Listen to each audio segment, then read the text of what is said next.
Kabarnya hari ini Bu Marlina? Alhamdulillah sehat.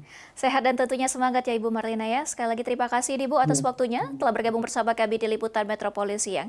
Bagi Ibu Marlina untuk mengawali perbincangan kita pada siang hari ini, kita ketahui bersama saat ini Sumatera Selatan khususnya di Kota Palembang mulai memasuki musim penghujan ini Bu. Lalu bagaimana ini dan di mana saja di kondisi dan kesiapan aliran sungai dan drainase utama di Kota Palembang? Silakan.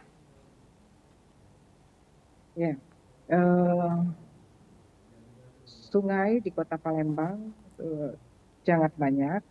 Ya, dulunya di zaman Belanda 726, sekarang tinggal 114, tapi itu juga sangat banyak. Dan kewenangannya itu juga bukan hanya kewenangan pemerintah kota, tapi juga ada kewenangan pemerintah pusat dan provinsi. Tetapi pemerintah kota eh, melaksanakan pembersihan di seluruh sungai di Kota Palembang, baik itu provinsi, pusat maupun kota. Dan tentu saja ini menjadi beban yang berat untuk pemerintah kota, sehingga memang ada beberapa spot yang memang apa namanya yang harus kami utamakan menjadi prioritas ya, yang harus kami prioritaskan. Sungai-sungai yang pastinya menjadi langganan genangan dan banjir itu pasti menjadi prioritas kami. Dan dikerjakan sepanjang tahun, sejak awal tahun, tanggal 1 Januari hingga 31 Desember. Eh, dengan jumlah tim yang pemeliharaan itu kurang lebih 500 orang, alat berat amfibius saat ini ada 4, dan juga alat berat mini excavator ada 3, dan juga ada PC-200 ada 1. Itu bergerak setiap hari, bahkan di malam hari alat berat itu juga tetap bekerja untuk mempersiapkan terhadap musim penghujan. Jadi kami bekerja tidak hanya di musim hujan, tapi dari awal tahun hingga akhir tahun itu terus bekerja. Itu yang kegiatan rutin yang dilaksanakan setiap hari oleh bidang SDAIL, Dinas PUPR Kota Palembang. Dan tentu saja itu tidak cukup kalau hanya dikerjakan oleh satu bidang saja. Maka dari itu kami juga memanggil dan memohon bantuan daripada semua stakeholder terkait untuk bersama-sama mencegah terjadinya banjir dan genangan serta mengatasi yang sudah terjadi. Juga kepada masyarakat, karena percuma juga kalau dibersihkan terus, tapi sampah terus dibuang ke sungai dan ke saluran air, maka eh, apa yang dilakukan hari ini akan menjadi PR seterusnya. Nah, ini juga menjadi eh, memerlukan peran multi pihak termasuk masyarakat. Oke, baik Ibu. Kalau itu tadi kan terkait dengan sungai. Kalau untuk terkait saluran air sendiri seperti drainase yang ada di Kota Palembang, di khususnya di lokasinya di mana saja, dan apakah kapasitas itu sendiri masih berfungsi dengan optimalisasi, Ibu? Drainase di Kota Palembang tentu saja masih membutuhkan untuk ditingkatkan ya.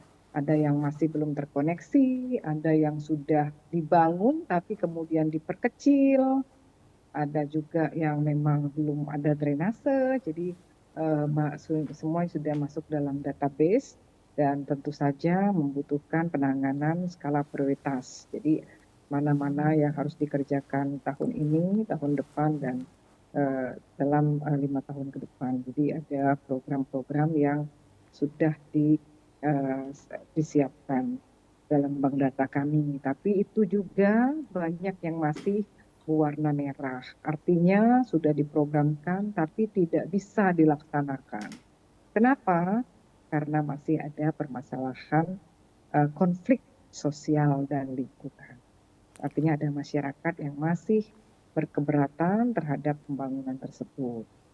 Oke, baik Ibu Marlina. Kalau kita boleh ketahui dan Ibu memiliki datanya sendiri, ini bisa diurutkan dari tingkat tinggi, sedang hingga ke rendah ini, Bu. Di mana saja nih titik lokasi rawan banjir ya khususnya ada di Kota Palembang ini, Bu? Kalau saya bacakan sekarang nanti takut waktunya nggak cukup. Jadi mungkin kita kalau memang mau masyarakat ingin mendapatkan informasi bisa nanti hubungi hotline service kami, bisa nanti dikomunikasikan. Untuk saat ini yang kami perlu informasikan, sampai hari ini sejak beberapa hari yang lalu itu bukan banjir tapi genangan. Genangan yang diakibatkan eh, ulah manusia. Nah, untuk yang di kilometer 12 sendiri kami mohon maklum dan tolong jangan diperbesar, itu adalah bagian daripada pembangunan. Ketika kita sedang membangun, tentu saja seperti membangun rumah, pastinya rumahnya berantakan dulu, belum bisa ditinggali. Jadi mohon maklum, jangan sampai nanti viral sehingga memberikan efek negatif terhadap pembangunan. Seolah-olah pembangunan saluran itu tidak baik, padahal pada kenyataannya nanti setelah bangunannya selesai, itu masyarakat akan menerima manfaatnya. Jadi dengan adanya pembangunan ini tentu saja ada masih terasa dampak negatif terhadap genangan, tentu saja pasti masih karena pembangunannya belum selesai. Jadi mohon maklum, jadi pembangunan ini juga tidak semudah kita membangun di dalam rumah. Orang rumah bisa pindah dulu, kalau ini kan tidak bisa. Masyarakat masih tetap tinggal di situ, masih bisa beraktivitas, sehingga pelaksanaannya mau tidak mau menjadi lebih lambat.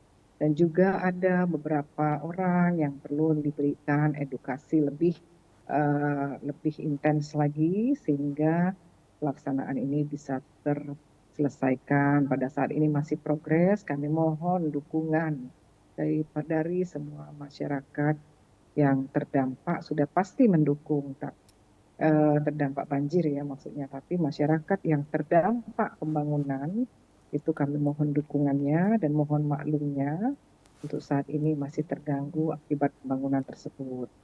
Oke, baik Ibu Marlina. Selain ini terdampak dari pembangunan sendiri, ini Bu, apa ini faktor dari penyebab terjadinya genangan yang kerap terjadi di Kota Palembang ini, khususnya pada musim hujan ini, Bu? Kalau genangan itu disebabkan oleh masalah drainase, jadi berbeda ya. Banjir dan genangan itu suatu hal yang berbeda. Tapi genangan itu sendiri kalau didiamkan akan menjadi banjir. Jadi banjir itu ketika pasang terjadi untuk di Palembang ya.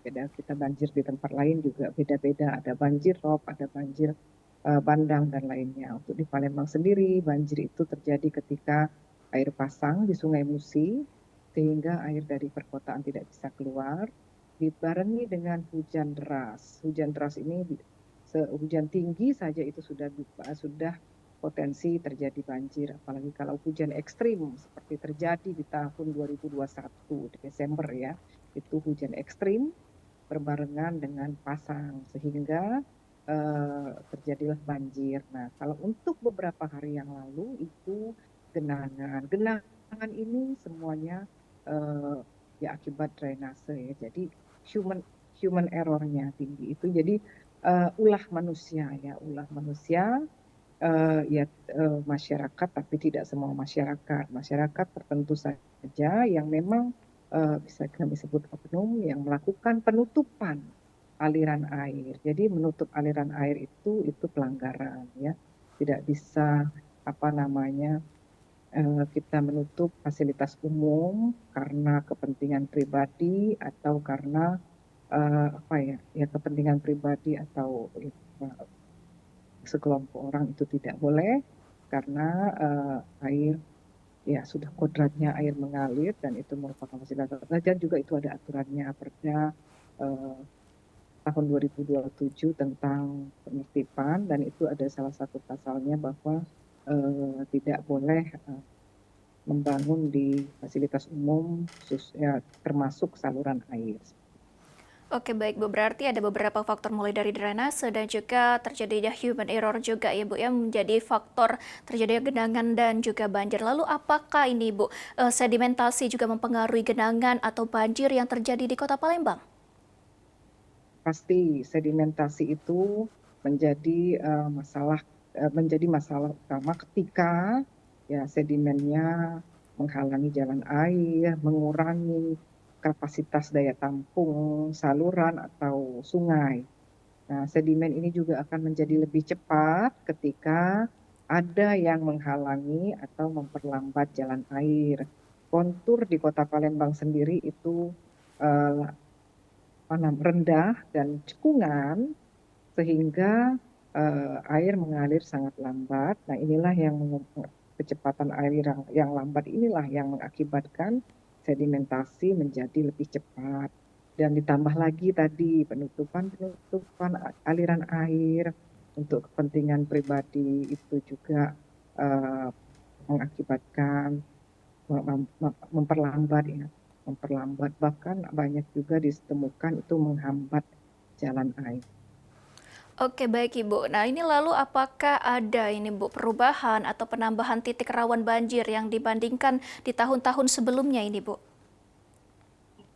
Pengurangan banyak ya, pengurangan, tapi tetap. Jadi kalau kami sebut pengendalian, ketika sedimentasinya tidak dibersihkan, maka ya tadi pengendalian artinya itu bisa terjadi lagi. Jadi berkurang tuh cukup banyak, tapi bertambah juga ada. Kenapa bisa bertambah? Tadi kawasan kosong terus dibangun dengan tata air yang tidak benar. Ini pasti akan mengakibatkan genangan baru. Oke, baik Ibu. Ini terakhir Ibu boleh berikan closing statement dan apa ini Bu langkah-langkah prioritas yang seharusnya dilakukan oleh pihak pemerintah maupun masyarakat ini Bu untuk menanggulangi bencana banjir di Kota Palembang ini. Silakan. Eh, Pemerintah, stakeholder, kita sebut stakeholder, itu tidak hanya pemerintah, tapi juga masyarakat. Pemerintah itu sendiri bukan hanya pemerintah kota, bukan hanya Dinas PUPR, bukan hanya bidang sumber daya air, irigasi, dan limbah, tapi semua masyarakat dan semua pemerintah, baik pemerintah pusat, pemerintah provinsi, ya, termasuk pemerintah kota itu sendiri. Pemerintah kota itu sendiri ada bidang-bidang terkait, ada dinas-dinas terkait itu. Harapan kami adalah semuanya bergerak. Tidak usah saling tunggu, tidak usah saling menyalahkan. Apa yang bisa kita lakukan? Yang mempunyai kewenangan jalan, jangan lupa saluran harus ada dan terkoneksi hingga ke hilir. Jadi kalau ada tapi tidak terkoneksi juga tidak mengalir, akan mengakibatkan genangan. Juga saluran-saluran tersebut jangan diperkecil. Nah, ini saluran sudah ada, masyarakat yang buat ruko terus ditutup supaya mobil bisa lewat. Ditutup pakai ban mobil, ditutup pakai timbunan, kadang-kadang ditutup sebetul, bahkan ya kadang-kadang juga tidak ditutup tapi mengalir tapi kecil. Kalau ditanya apa, pakai pipa paralon, sudah dibuat pipa, itu tidak sebanding. Ketika aliran air diperkecil, waspadalah, pasti akan ada genangan. Tidak hari ini, mungkin besok. Saat ini hujan masih hujan ringan dan sedang, belum hujan tinggi, apalagi ekstrim. Jadi masyarakat juga harus sadar agar tidak memperkecil jalan air. Semua stakeholder, pemerintah yang sedang membangun jalan, jangan lupa menyiapkan saluran air. Pemerintah yang sedang membangun gedung, jangan lupa saluran air, bahkan kolam retensi mini, sumur resapan, eh, bak penampungan, prinsip-prinsip panen hujan itu harus diterapkan untuk pembangunan saat ini dan selanjutnya, agar kita tidak meninggalkan air mata untuk anak cucu kita. Tinggalkanlah mata air untuk generasi Oke. penerus kita. Baik, baik. Terima kasih luar biasa ini Bu Marlina. Ini dan tentunya juga ini perlu koordinasi antara stakeholder terkait dan juga koordinasi bersama dengan masyarakat ini agar permasalahan genangan ataupun banjir yang ada di Kota Palembang ini cepat teratasi ini Bu ya. Satu Dan lagi, sekali lagi, ya boleh Ibu silakan. kalau boleh satu lagi. Setiap pembangunan jangan lupa menerapkan prinsip zero delta Q. Nah, ini sangat penting. Para pemerhati lingkungan pasti tahu prinsip zero delta Q. Juga sekarang kan zaman sekarang bisa dibuka melalui website. Prinsip zero delta Q apa itu? Silakan membangun ya di tempat yang memang boleh dibangun, tapi jangan lupa terapkan prinsip zero delta Q. Apa itu?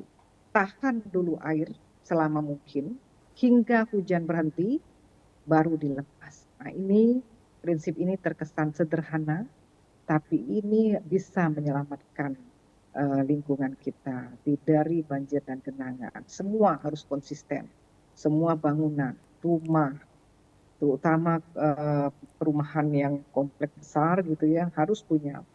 Itu sudah kami terapkan di site plan yang dikeluarkan oleh pemerintah Kota Palembang yang berada di atas 5.000 meter persegi. Jadi setiap pengembang yang ingin membangun wajib mengikuti aturan ini. Ya, ada kolam retensi, ada saluran air. Ini bukan untuk mempersulit atau menghambat pembangunan, tapi ini untuk mencegah banjir dan genangan di masa yang akan datang. Oke, baik, Dan di sini berarti kami ya. minta semuanya, tidak hanya bangunan besar, bangunan di bawah 5.000 meter persegi pun tolong terapkan prinsip Zero Delta Q.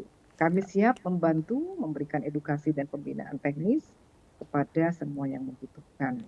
Tapi dengan syarat ikuti aturan. Jadi jangan memberikan intervensi ya ketika kami meminta pendapat kami. Seperti itu. Oke, baik, berarti tentunya ini penerapan dari prinsip Zero Delta Q ya Bu ya, sangat penting ya. Baik, terima kasih nih Bu Marlina selaku Kabid Sumber Daya Air Dinas PUPR Kota Palembang yang telah bergabung bersama kami di Liputan Metropolis. Yang sekali lagi terima kasih Bu Marlina, selamat beraktivitas kembali.